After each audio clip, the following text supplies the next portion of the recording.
예, 우리 서로 앞뒤 좌우 인사하시면서 주 안에 사랑하고 축복합니다.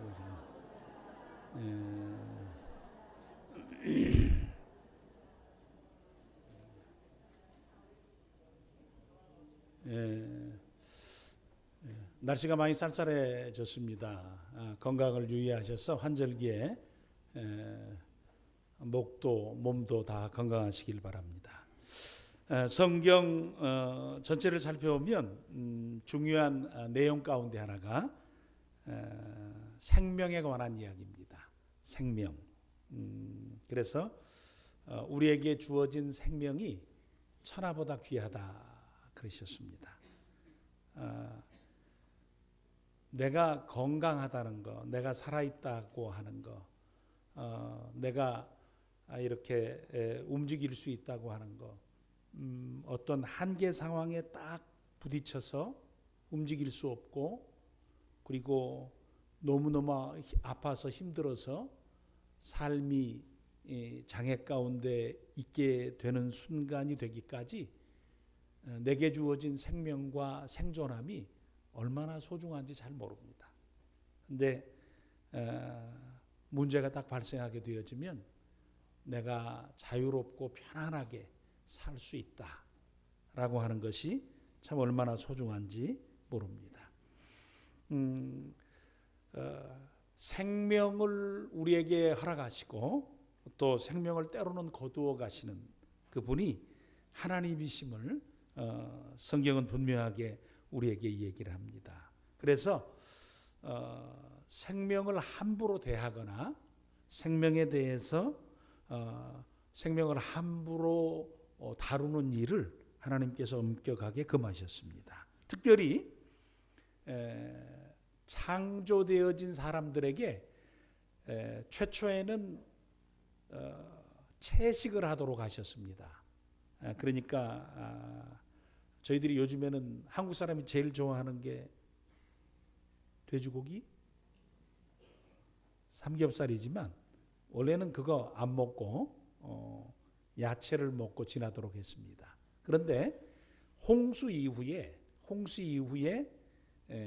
짐승, 고기를 먹도록 허락해 주셨습니다. 그때에 주의사항을 하나 주셨습니다.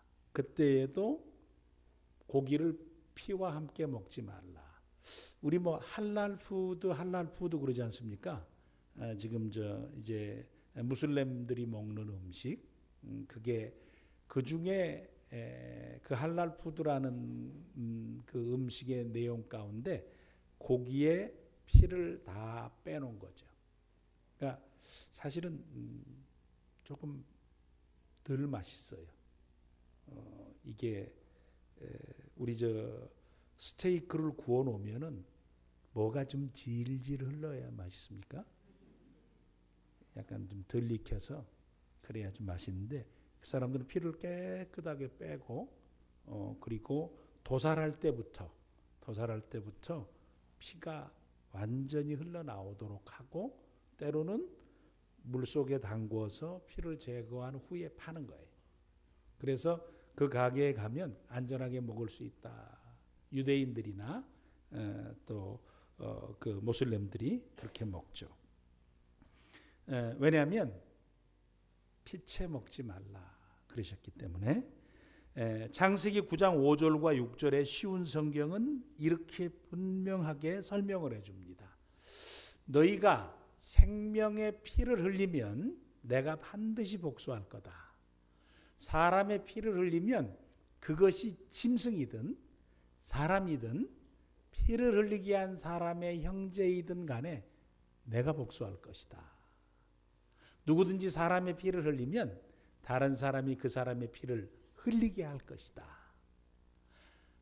그렇게 하신 이는 하나님께서 자기 모습대로 사람을 지으셨기 때문이다. 그래서 사람의 생명에 대해서 굉장히 존중히 여기시며 생명을 함부로 하지 말라 하셨습니다. 저는 이 말씀을 보면서 나중에 사자가 굉장히 야단 맞겠다라는 생각을 했어요. 이 5절 잘 보세요. 사람의 피를 흘리면 그것이 짐승이든지 사람이든지 피 흘리게 한 사람의 형제이든 간에 내가 복수할 것이다 그랬는데 사자 이 친구는 맨날 뜯어먹거든요. 공격해가지고. 그래서 걔는 어떻게 될까 좀 걱정이 많이 됐습니다. 바울 사도께서 이방인들에게 복음을 전하시기 시작하셨습니다. 바울 사도가 복음을 전하면 유대인들이 뒤쫓아가서 믿음으로 구원 얻는다라는 내용을 전하고 나면 아니다고, 그것 갖고는 안 되고 율법을 지켜야 되고 그 다음에 할례도 행해야 된다고. 그래서 이방 지역, 즉 헬라 문화권 속에 있던 그리스도인들이 야 이거 도대체 뭐냐? 너희들은 왜 이 사람은 와서 이렇게 가르치고 이 사람은 와서 이렇게 얘기를 하냐? 우리에게 정확한 얘기를 해달라. 그래서 1차 전도행이 끝난 다음에 바울과 바나바를 통해서 예루살렘 교회에 그 문제를 질문합니다. 도대체 우리는 무엇을 어떻게 믿고 살면 되냐라는 얘기를 할 때에 예루살렘 교회가 회의를 했는데 그것 때문에 예루살렘 총회가 열렸고 그 총회에서 결정한 내용은 한 줄이었어요. 한 줄. 그 한 줄이 뭐냐면 사도행전 15장 20절이었습니다. 우리 같이 한번 읽을까요? 그때 결정한 내용을 시작. 다만 우상에 더러운 것과 음행과 목매어 죽인 것과 피를 멀리하라고 편지하는 것이 옳으니라. 한 줄이었습니다. 이 한 줄. 내용은 네 가지죠. 첫 번째는 뭐예요? 우상 숭배하지 마라. 두 번째는요, 음행하지 말라. 세 번째는요, 보신탕 먹지 말라. 네 번째는요, 피채 먹지 말라. 목매어 죽인 거 우리나라에서 저도 가끔 먹는데 목매어 죽인 거 먹지 말고 그 다음에 피채 먹지 말라고 피 문제에 관한 얘기를 하십니다. 하나님께서 뭘 말씀하시기를 원하시냐면 성경의 전체적인 내용 가운데 생명은 내 것이다 라는 겁니다. 한나가 이 부분을 아주 적절하게 고백했습니다. 한나는 기도함으로 사무엘을 얻었지 않습니까? 기도함으로 사무엘을 얻은 다음에 하나님이 어떤 하나님이신가를 고백하면서 사무엘상 2장 6절과 7절 말씀에 그 하나님을 이렇게 고백했습니다. 같이 한번 읽겠습니다. 시작. 여호와는 죽이기도 하시고 살리기도 하시며 수월에 내리기도 하시고 거기서 올리기도 하시는도다. 여호와는 가난하게도 하시고 부하게도 하시며 낮추기도 하시고 높이기도 하시는도다. 네 자료 줄여보세요. 하나님은 어떤 하나님이라고요? 네 자. 여러분들이 되게 잘하는 거. 생, 사, 화, 복의 주인이시다라는 거예요. 그렇죠? 한나가 아주 간단하게 얘기하면서 하나님은 생사화복을 주관하시는 분이시다라는 거예요. 그러니 생명의 문제에 대해서는 하나님께 맡겨라. 생명의 문제를 너희들이 함부로 하지 마라 라고 성경은 우리에게 이야기를 하십니다. 제가 왜 이 얘기를 하는가 하면 지금 이스라엘 백성들이 가나안 땅에 들어가서 땅을 나누는 이야기를 상당히 오랫동안 하고 있습니다. 각 지파에게 기업을 나누어 주는 때라 조금 긴장하고 뭔가 조금 더 편안한 곳에 좀 더 많은 것을 갖기를 소원하면서 시간을 보냅니다. 유다 지파는 갈렙 같은 용기 있는 사람이 있어서 여호수아에게 나와서 이 산지를 우리에게 달라고 하면서 정말 모범적인 선택을 하고 자기에게 주어진 우선권을 사용해서 정말 멋진 선택을 하면서 용기 있게 자기들의 기업을 충분하게 받아갔습니다. 요셉 지파는 약간 치사했죠. 에브라임과 므낫세 정말 많은 땅을 차지했음에도 불구하고 그들은 여기 우리가 차지한 땅에는 너무나 철병거를 가진 사람이 많다고, 그러니까 제비를 한번 더 뽑아갖고 편한 거 달라고 뭐 이런 조금 불평하는 일도 있었습니다. 그런가 하면 시므온 지파는 유다 속에다가 기업을 딱 차지했어요. 이 부분은 아직 이야기하지 않았습니다만 나중에 그런 과정을 통해서 아주 유다의 보호를 받으면서 편안하게 지났지만 나중에 아버지 야곱이 기도한 대로 시므온은 흩어지는 역사가 있어서 유다 지파에 종속되어지고 전체 가운데 흡수되어지는 성향을 띠는 아픔을 경험하기도 했습니다. 결국 지파들이 누가 어떻게 어디서 얼마만큼 차지하냐라는 문제를 예민하게 생각하고 또 힘을 쓰고 나름대로 많은 갈등을 하고 있었던 상황이었습니다. 왜냐하면 그것은 자기들이 앞으로 자기들 지파가 자기들 가문이 어떻게 사느냐를 결정할 수 있는 중요한 시기였기 때문에 좀 더 좋은 것을 더 많이 갖기를 원하는 그런 때였습니다. 그 일이 19장 51절에 보면 맞추어졌더라라고 얘기를 합니다. 그 일이 대충 맞추어졌더라라고 얘기합니다. 그리고 나서 20장에 도피성 문제에 대한 얘기를 하십니다.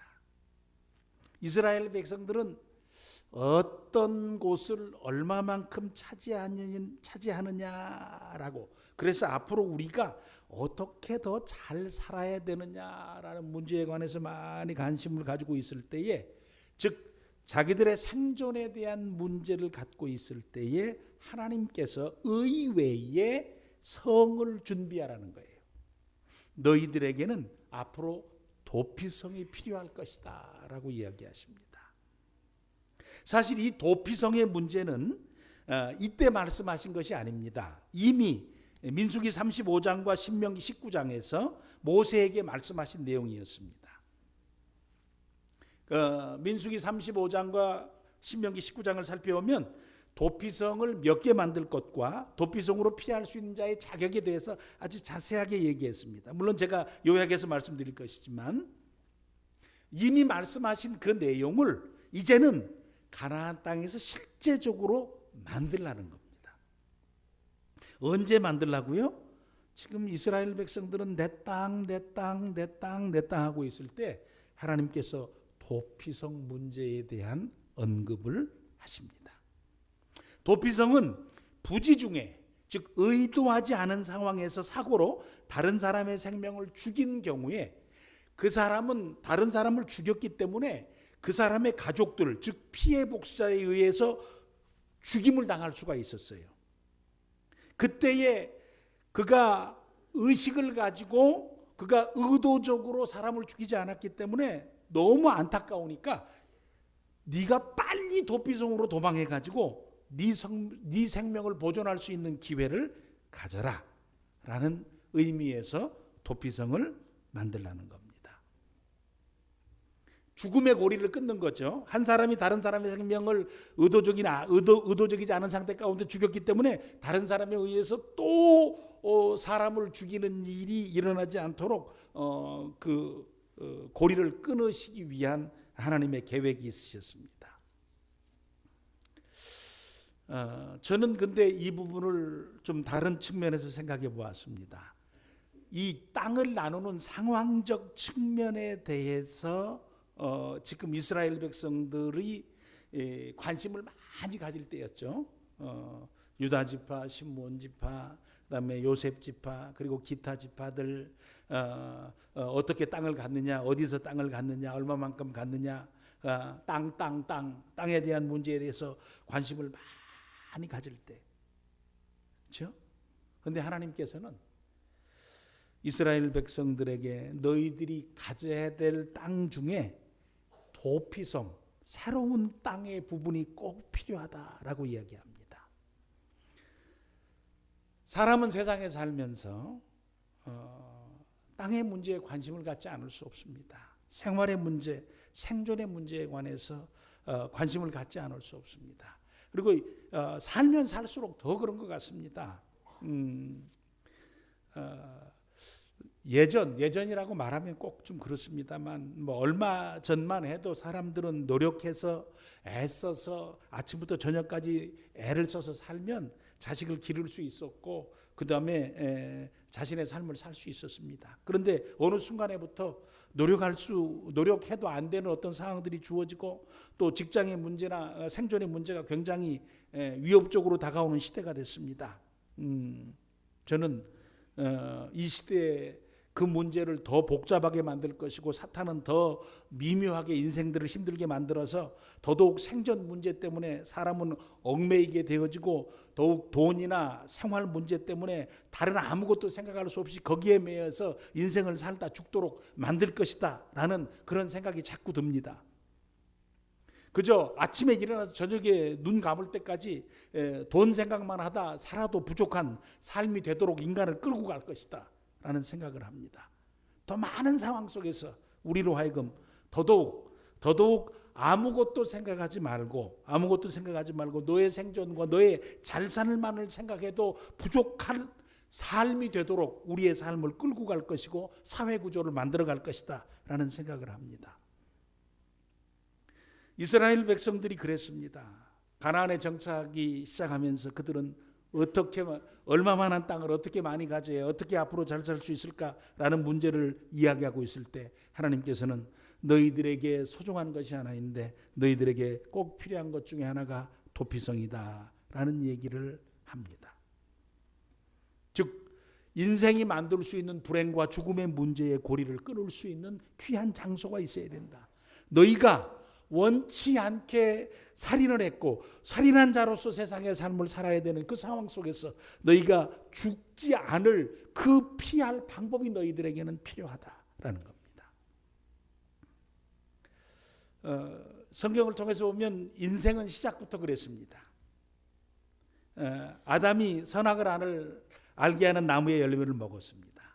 선악을 알게 하는 나무의 열매를 먹자 좀 이상해졌습니다. 눈이 밝아지고 자기의 부끄러운 모습이 보였고 지금까지 보이지 않았던 하와의 약점이 보이기 시작하고 누군가가 잘못하는 게 보이기 시작했습니다. 그래서 정말 그 자기도 모르는 사이에 불평이 생기고 불만이 생기고 비판하고 비난하고 정죄하는 그런 어떤 잘못된 마음들이 그에게 들어오게 됐음을 나중에 알게 됩니다. 그는 자신이 바뀌어졌다는 사실을 알고 뭔가 자기의 존재 자체가 이상해졌다는 걸 알고 하나님께 나와서 하나님 제가 이상해졌습니다. 하나님 내가 왜 이런지 모르겠습니다. 하나님 내가 가지고 있는 문제가 뭡니까? 그리고 내가 가지고 있는 이 문제를 어떻게 해결해야 됩니까? 라고 묻지 않았습니다. 그냥 하나님께 와서 자기의 문제와 피할 방법을 알려달라고 이야기하지 않고 살며시 하나님으로부터 도망갔습니다. 한 걸음 하나님으로부터 물러섰습니다. 하나님에게 등을 돌렸습니다. 하나님이 부르실 때 피하여 숨으려 했습니다. 하나님과 관계를 끊으면 끝이라고 생각했습니다. 하나님으로부터 멀어지면 나는 자유로울 수 있다고 생각하고 살았습니다. 그러나 그렇지 않았습니다. 하나님께서 그를 찾아오셨고 네가 왜 숨었냐고 네가 어떻게 너의 부끄러움을 안 하냐고 물으실 때에 그가 하나님께서 주신 저 여인 때문에 내가 이 지금 상황에 있게 되어졌고 하나님이 주신 저 여인으로 말미암아서 내가 이렇게 됐습니다. 내 불행은 내가 불행해진 것은 오직 저 여인 때문입니다. 그랬어요. 그때 하와도 아닙니다. 뱀이 나를 꿰어서 이렇게 됐습니다. 라고 거기에는 책임전가와 변명의 상황들이 일어났고 그 과정 가운데서 에덴의 문은 닫혔고 인생은 에덴 동산에서 쫓겨나게 되지는 상황이 있었습니다. 그러한 아담과 하와를 위해서 하나님께서 여인의 후손에 관한 약속, 즉 예수님에 관한 약속을 주시고 그리고 나뭇잎으로 옷을 해 입고 부끄러움을 가리고 있었던 그들에게 가죽옷을 지어 입혀주시면서 임시방편으로 즉 자기의 할 수 있는 어떤 방법으로 자기의 부끄러움을 가리고 있는 인생들에게 가죽옷이라고 하는 속죄의 역사가 있는 짐승의 피가 흘려지고 그로 인한 가죽으로 구속의 은혜를 주실 십자가의 은혜와 제사의 축복을 이미 그 자리에서 허락해 주셨습니다. 아담만 그랬습니까? 다윗은 더했습니다. 우리가 늘 생각할 때마다 하나님의 마음에 합했던 다윗이었습니다만 그는 평생 돌이키면서 후회할 수밖에 없었던 죄를 지었던 일이 있습니다. 그는 남의 아내를 범한 사실이 있었습니다. 그때에 자기가 범한 죄가 밧세바의 임신으로 인해서 드러나게 됐습니다. 밧세바가 와서 내가 임신했다고 얘기를 합니다. 그러자 우리아를 불러들여서 우리아에게 칼을 주면서 미안하다 우리아야. 내가 눈이 뒤집혀가지고 정말 세상에 여자가 없다고, 그래 내 충신 우리야 너의 여자를 내가 취해야 되겠냐, 네가 나를 내 생명을 끊어다오 하고 칼자루를 그에게 쥐어주면서 그의 앞에 생명 목을 내놓지 않았습니다. 내가 네 것을 취했으니 내가 너무 잘못했다, 나를 죽여다오. 그러지 않고 그를 집으로 끝까지 보내려고 하다가 그를 보낼 수 없자 결국 그를 죽였습니다.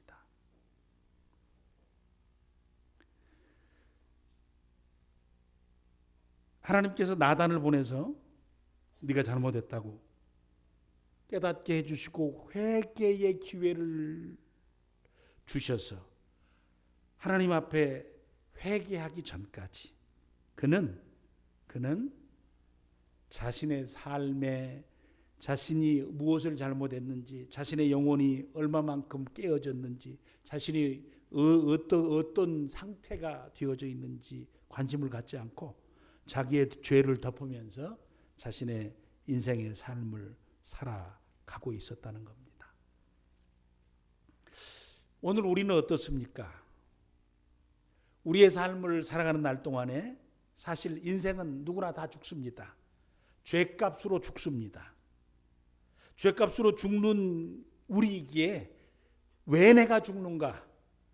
그리고 나는 나의 죽음에 대해서 잘 준비되어져 있는가? 라는 내 죽음에 대한 질문과 죽음을 피할 길에 대한 관심이 우리에게 충분하게 있습니까? 그렇지 않습니다. 세상은 왜 죽느냐? 그 다음에 죽음의 문제가 이런 일로 인하여 주어졌기 때문에 이렇게 인생은 살아야 된다라고 이야기하지 않습니다. 세상에 많은 사람들은 어떻게 하면 더 오래 살까? 어떻게 하면 더 잘 살까? 어떻게 하면 더 인간은 건강하게 살까? 라는 문제를 끊임없이 이야기합니다. 그래서 약을 개발하고 운동 방법을 찾고 그 다음에 자연을 향해서 나아가고 그리고 다양한 방법으로 우리는 얼마만큼 우리의 생명을 더 오래 생존시켜가야 되느냐라는 문제에 대해서 연구하며 애를 많이 씁니다. 우리는 왜 죽는가? 도대체 우리가 무엇 때문에 죽는가라는 문제 때문에 인간은 고민하지 않습니다. 단지 더 오래 살기 위해서 우리의 생명을 늘려가기 위해서 애를 쓸 뿐입니다. 마치 이스라엘 백성들이 하나님이 주신 축복을 가지고 가나안 땅에 정착해서 살면서도 그들은 땅 그것 자체에만 더 많은 관심을 갖고 땅을 주신 하나님에 대해서나 그다음에 땅을 주신 하나님이 주신 말씀의 성취에 관해서 관심을 갖지 않고 땅 자체에만 관심을 가졌던 이스라엘 백성의 연약함이 우리에게도 그대로 있다라는 겁니다. 우리는 세상에 살면서 내게 생명을 주시고 그다음에 시간을 주셔서 이 세상 가운데 살게 하신 하나님에 대한 관심이 굉장히 적습니다. 내가 어떻게 하면 남보다 더 나은 삶을 살까? 남보다 더 재주 있는 삶을 살까? 남보다 더 인정받는 삶을 살까? 남보다 더 힘 있는 삶을 살까에 더 관심이 있기가 참 쉽다는 거예요. 그것이 잘못된 것은 아니지만 근본적인 질문이 없는 그 질문은 우리의 삶 가운데 허무함을 불러들일 뿐이다라는 겁니다. 하나님은 그런 우리를 위해서 항상 하나님의 일을 하셨습니다. 이사야는 그 부분을 이렇게 결론 내립니다. 이사야서 53장 6절입니다. 같이 한번 읽으시겠습니다. 시작. 우리는 다 양 같아서 그릇 행하여 각기 제 길로 갔거늘 여호와께서는 우리의 모두의 죄악을 그에게 담당시키소서. 우리는 다 내 원하는 삶, 내 원하는 길, 내 원하는 생애를 살아갑니다. 살다 보니 그렇습니다. 그런데 하나님께서는 우리의 죄악을 예수님에게 담당시키셨습니다. 도피성의 의미는 우리의 죄를 다루시는, 우리가 부지 중에라도 죄를 지어 우리의 생명이 끊겨질, 다른 사람에 의해서 생명이 죽임을 당할 그 입장에 놓여진 그 상황을 피할 길을 내어 주시는 하나님의 계획이 우리를 향해서 진행되고 계셨다라는 거예요. 도피성은 인간의 생각이 아니었어요. 왜 거기 만드냐고, 왜 거기다 성을 만드냐고, 거기다 우리가 좀 더 성을 만들었을 때는 우리의 유익과 필요를 위해서 만들어야지 뭐 그딴 성을 만드냐고 했을 수도 있습니다. 도피성은 하나님의 생각입니다. 그러나 인간은 도피성의 은혜 없이, 도피성의 긍휼 없이 부지 중에 살인한 자가 살 수 있는 길은 없다라는 거예요. 저와 우리 사랑하는 식구들이 한번 우리의 삶을 곰곰이 생각해 보면 좋겠습니다. 우리는 우리 땅에 대한 관심이 참 많습니다. 그래서 우리가 흔하게 저희들 가끔 얘기합니다만 인생은 화장실을 늘리다가 죽는 인생이라 그러지 않습니까? 저도 아버지 곁에서 살아온 인생과 제가 살아온 삶을 돌아볼 때 저희 아버지도 화장실을 이렇게 처음에는 푸세식, 이 풍동 화장실, 봉천동 102번지 19평 풍동 화장실, 사당동 주소는 잊어버렸네요. 사당동으로 이사 가서 그 다음에 방 안에 수세식 하나, 그 다음에 또 2층으로 올리셔가지고 수세식 2개.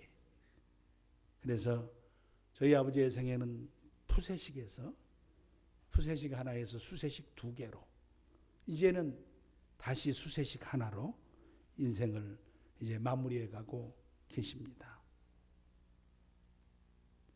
화장실 늘리다가 결국 줄여 있는 모습으로 생을 끝내가는 저희들의 삶을 뒤돌아보면서, 아버지 하나님, 인생을 살면서 나를 세상에 놓으시고 지으셨는데 나로 하여금 참 은혜를 좀 기억하고 믿음으로 사는 삶에 대해서 관심을 갖고 내 심령과 내 영혼에 대해서 관심을 가지면서 하나님이 내게 주신 믿음의 고귀함과 존귀성을 인식하고 기억하며 나를 부르신 부르심의 은혜 가운데 성도의 삶을 잘 살아갈 수 있는 내 영혼에 관해서 좀 관심을 갖고 믿음의 삶을 잘 살아갈 수 있는 우리가 되도록 도와주십시오.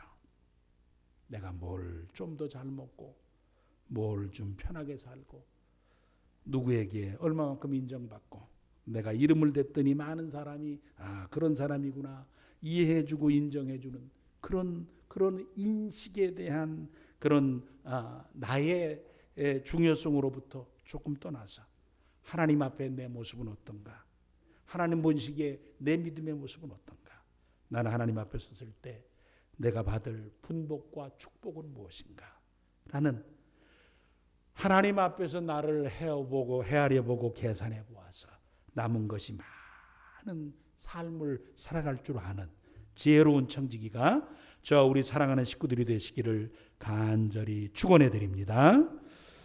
도피성의 은혜, 도피성에 들어가 갖고 살 수 있는 사람은 딱 한 사람입니다. 부지 중에 사람을 죽인 사람입니다.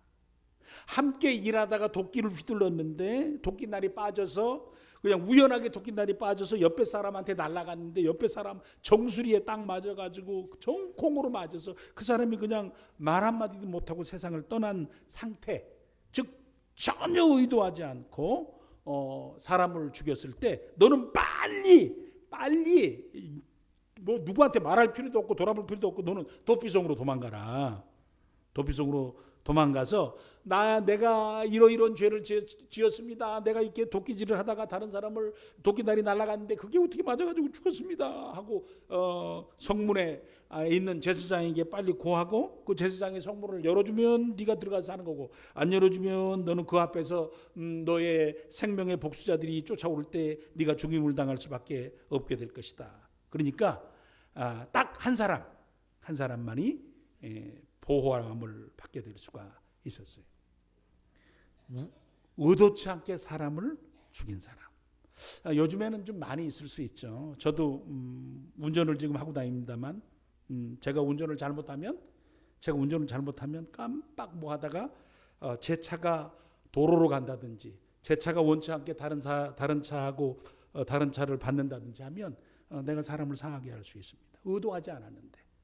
또 너무 피곤해가지고 운전을 하다가 한국에서는 뭐 그런 적이 별로 없습니다만 미국에서 오랜 운전을 하다 보면 막 졸리거든요. 막 졸리울 때 제가 졸음을 이겨본 적이 없어요.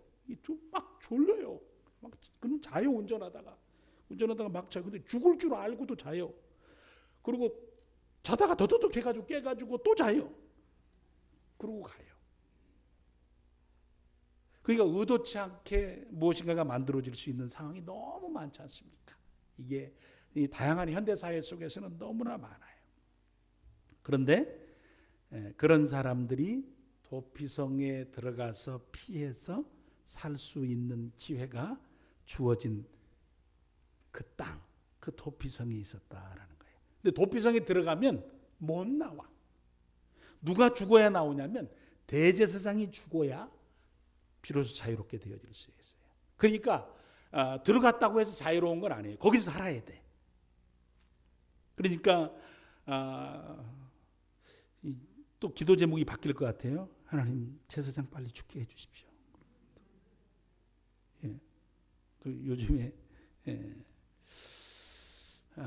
그러면 저는 한 가지 사실을 이렇게 곰곰이 생각하게 됐습니다. 근데 이 내용을 보면 한 사람이 부지 중에 사람을 죽였고 도피성으로 가가지고 도피성에서 문 앞에서 제사장에게 자기 얘기를 다 했고 제사장이 받아주면 들어갈 수 있었고 들어간다고 해서 자기 원하는 때에 자기가 필요한 때에 나올 수 있는 게 아니라 대제사장이 죽었을 때 나올 수 있어요.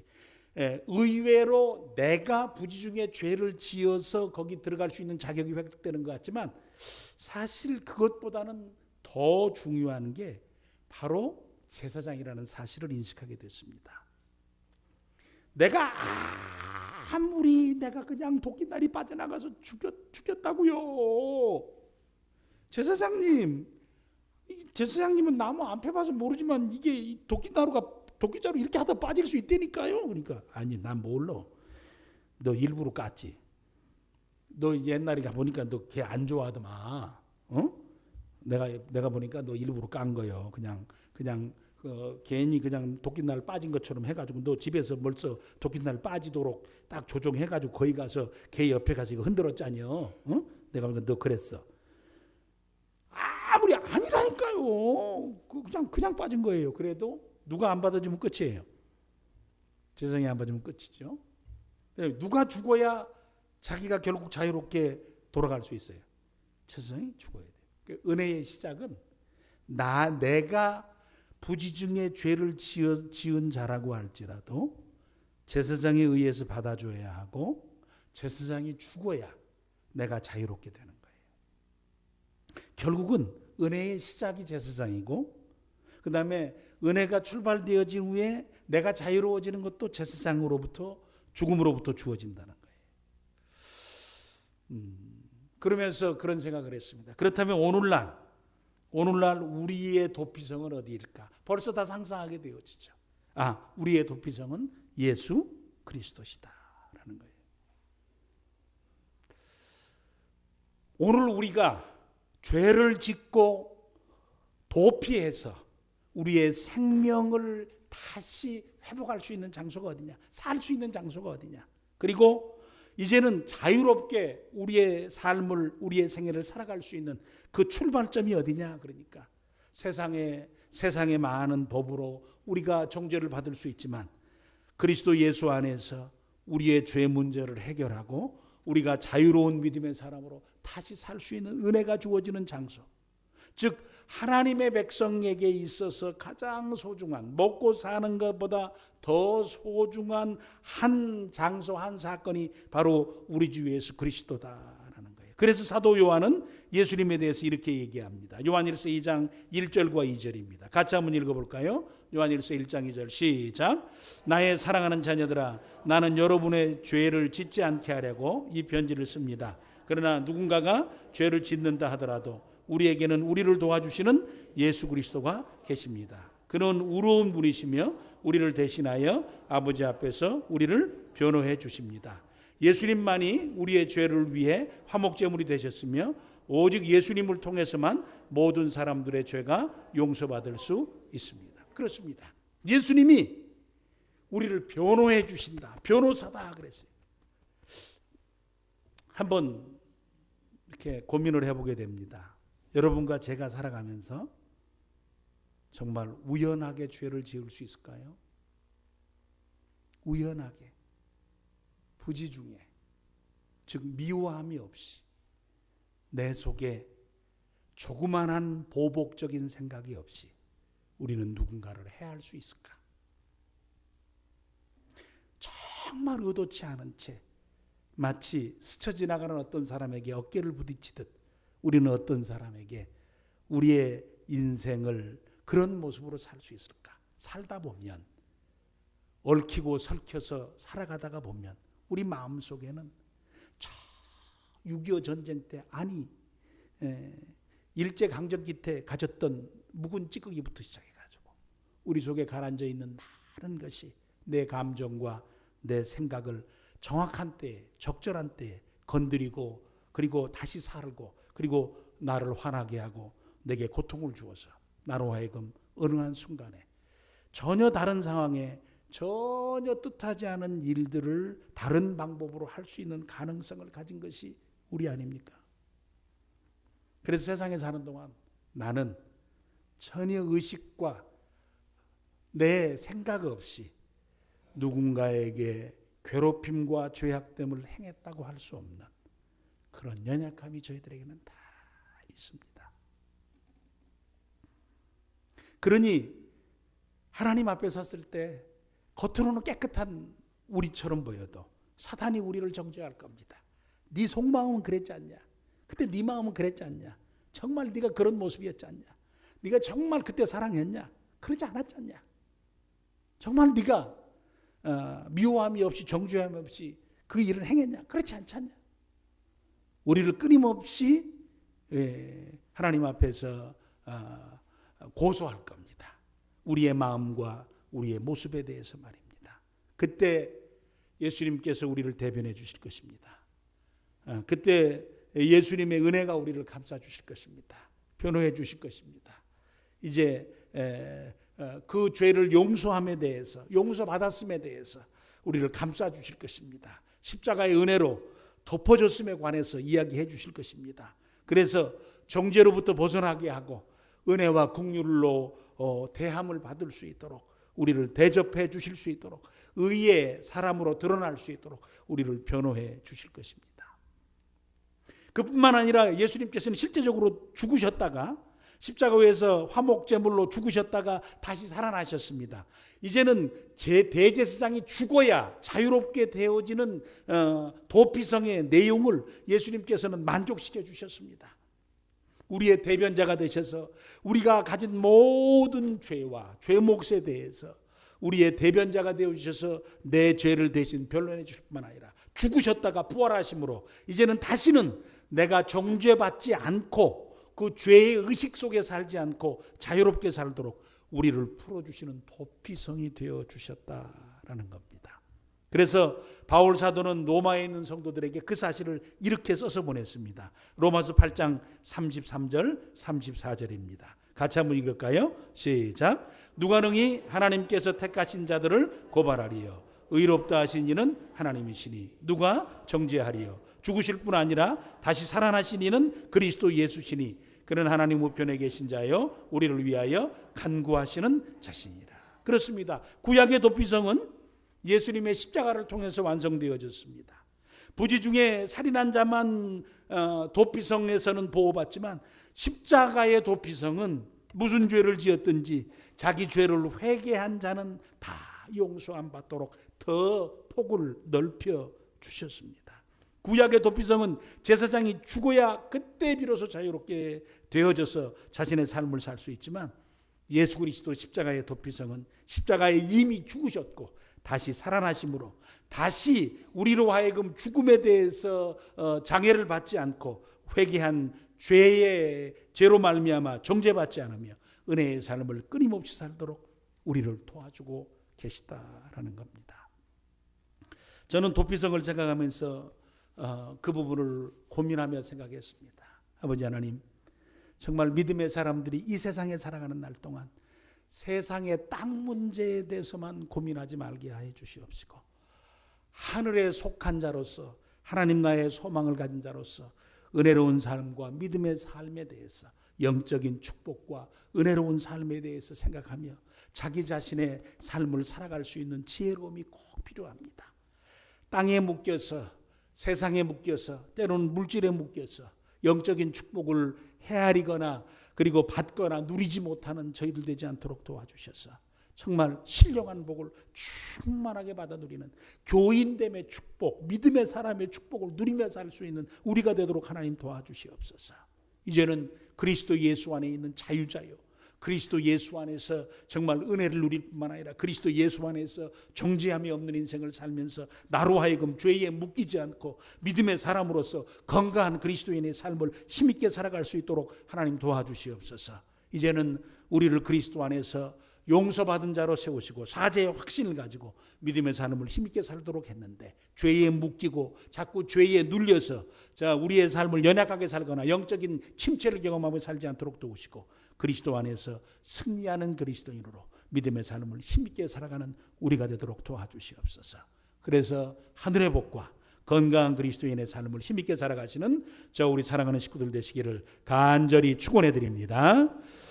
아버지 하나님, 감사합니다. 땅만 보고 살아가고 세상 복만 취하는 이스라엘 백성들의 연약함이 하나님의 눈에 보이실 때 아니라고, 너희들 죄 문제를 해결할 그 땅이 필요하다고, 너희들의 죽음의 문제를 해결할 그 성이 필요하다고 도피성을 말씀하신 하나님, 계획을 이루어 가시며 그들의 죽을 길을 살 길로 바꾸어 주신 은혜로우신 역사를 저희들이 기억합니다. 십자가의 그 도피성 속에서 죽을 죄인들을 다 부르시고 은혜의 삶으로 초대하시고, 이제는 건강한 그리스도인으로서 그 예수 그리스도 그 이름을 부여잡고 믿음의 삶을 힘있게 살도록 도와주시니 감사를 드립니다.